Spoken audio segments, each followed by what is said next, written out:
The sheriff had heard that the outlaw gang was in town, and also heard they were planning to hold up the general store. So the sheriff and his boys were waiting for the bad guys that Sunday morning when the gang showed up. Before they broke down the front door, the law moved in pronto. The deputy spotted 3 bandits in the gloom. He lunged for one, caught him without a shot, but 2 got away. The deputy turned to the sheriff.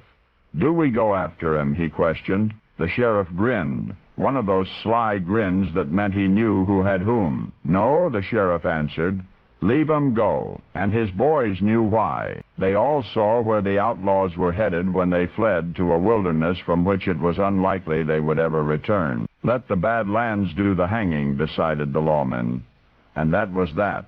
But this is the rest of the story. The 2 bandits who escaped before long were crawling on their hands and knees looking for water. In that no-man's land there is no green horizon, no oasis in sight, just utter, arid desolation as far as the eye can see. The bad guys likely talked about turning back and facing the law. Anything would be better than dying out here from starvation and thirst. But then, I'm guessing, when it was too late, they looked back in the direction from which they'd come, and everything behind looked just like everything ahead. They were lost. I'm saying that they must have gone far enough to get lost, because by the time they were beyond the view of the sheriff and his men, any clue as to where they'd come from would have been out of sight. That's how bad that bad land was.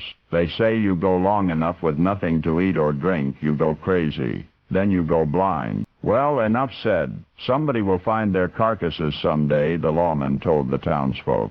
Not everybody agreed. In fact, there were those who argued the outlaws found their way back to civilization, and the more time that passes, the likelier that is.